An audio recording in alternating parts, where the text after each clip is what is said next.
Tenses are often considered to be the backbone and the most fundamental element of the English language, and they are very important or crucial for learning spoken English.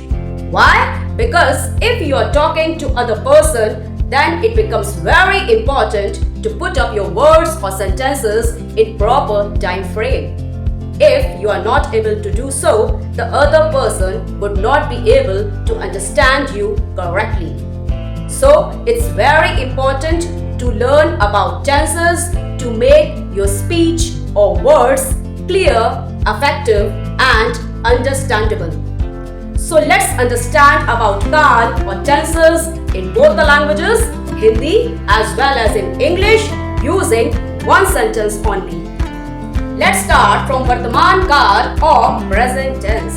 So present tense has four types: simple present tense, present continuous tense, present perfect tense, and present perfect continuous tense. Let's start from simple present tense. It indicates an action that is habitual or routine.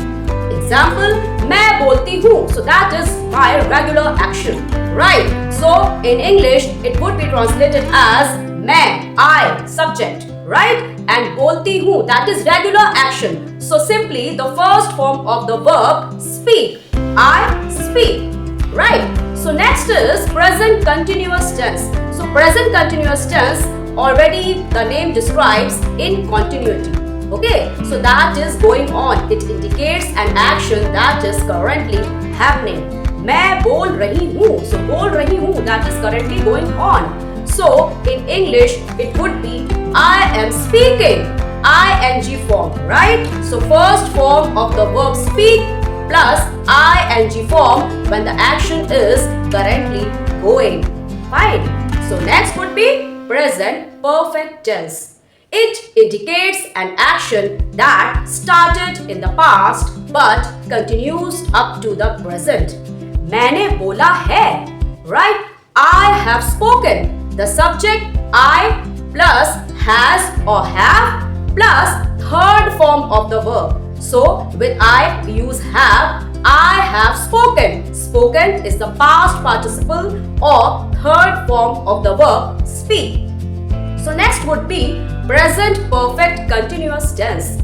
It indicates an action that also started in the past and continues up to the present, but the emphasis is given on the duration or continuity of the action.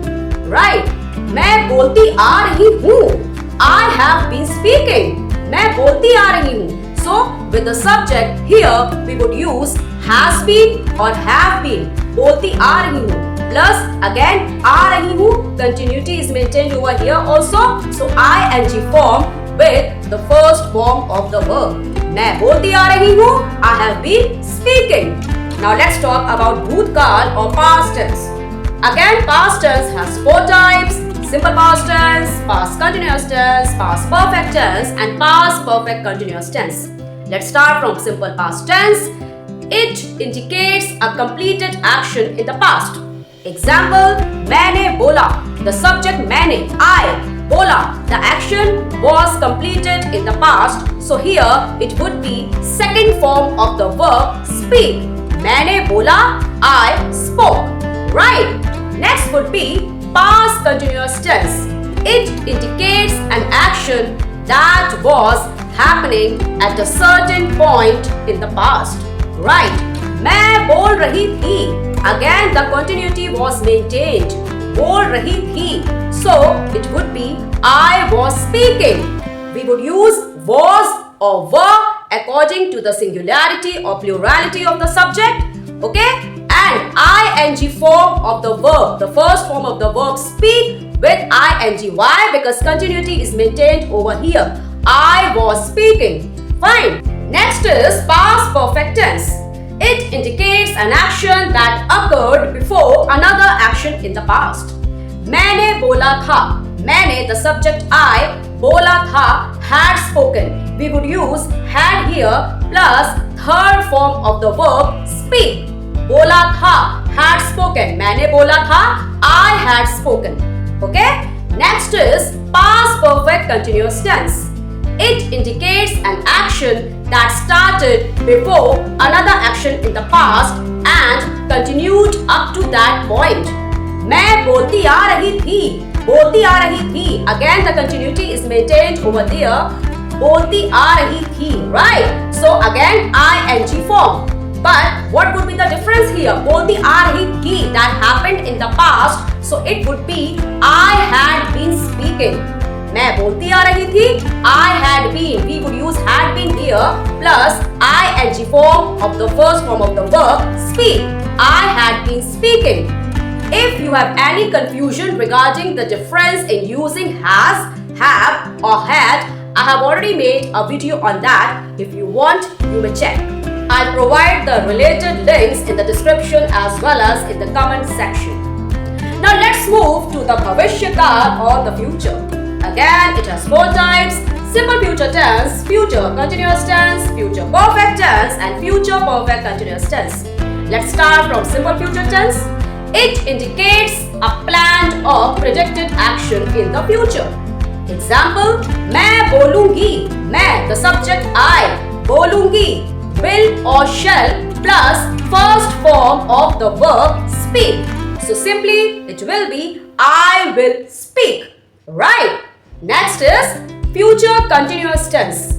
It indicates an action that will be happening at a specific point in the future. मैं बोल रही होंगी, मैं बोल रही होंगी. Again, the continuity is there, so it will be ing form. मैं, the subject I, बोल रही होंगी, will be or shall be, and ing form of the first form of the verb speak. So it will be I will be speaking. मैं बोल रही होंगी, I will be speaking. Next is future perfect tense. It indicates an action that will be completed before another action in the future. मैंने बोला होगा, मैंने the subject I, बोला होगा, will have or shall have, okay, plus third form of the verb speak. So it will be I will have spoken. मैंने बोला होगा, I will have spoken. Next is future perfect continuous tense. It indicates an action that will start before another action in the future and continue up to that point. मैं बोलती आ रही होंगी, मैं बोलती आ रही होंगी. Again, the continuity will be there. So ing form. मैं, the subject I, बोलती आ रही होंगी, will have been or shall have been plus ing form of the first form of the verb speak. So मैं बोलती आ रही होंगी, I will have been speaking. This is how it's very important to speak and write your sentences in proper and correct type of tenses to make them understandable.